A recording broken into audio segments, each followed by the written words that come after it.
My guest today is a colleague at Wesley Mission, Andy Moore.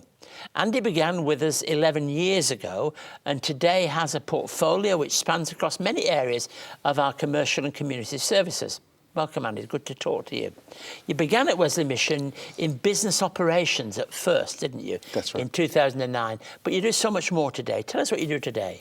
So today I work with businesses including our retirement villages, our training and national mental health and suicide prevention work, some of our commercial activities with people with a disability and packaging, and also some of our catering and our conference centre work. Now, I'm very keen to discuss with you the area of mental health. How important is this?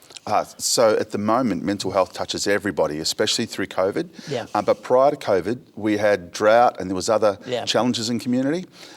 So it's often about the story of the and. So it's not just COVID that's caused these issues. It's been one thing and another thing Fires and another as well, thing. Fires, yeah. So we're now looking at a spot where people have been under stress for 12 to 18 months.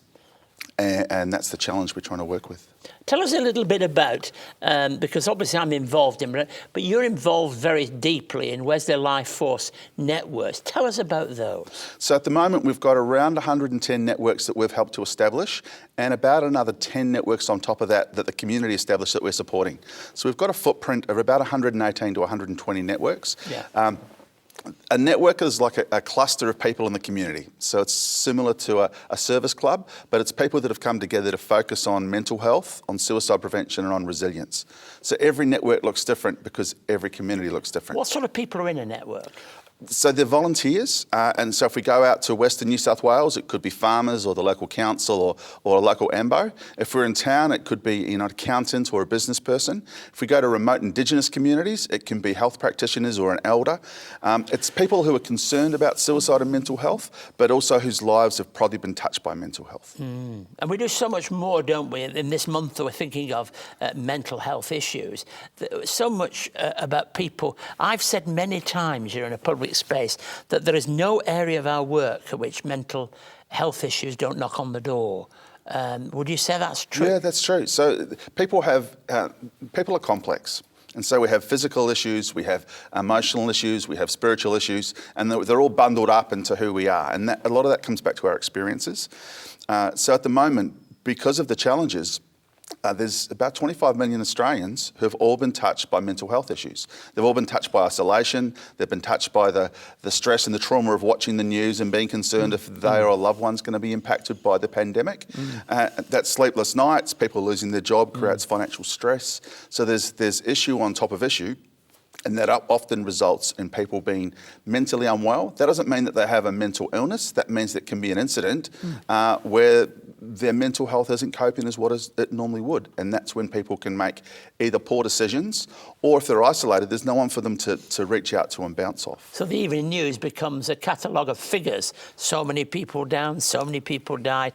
You can't live through that, can you, without it affecting you? No, and so many of us get our news from social media now. Yep. And the way social media works is it looks at what you want to look at and then it throws more at you. So if you're on Facebook or social media and you say, I want to know about the rates in Wollongong or Newcastle, the social media will keep providing those even when you're not looking for them. So when you go looking for other uplifting things, you're bombarded with these negative concerns. Let me ask, because of the nature of the programme, how important the Christian faith is to you? Christian faith is very important to me. So I'm a Kiwi. I came over to Australia to study and to find my way in life.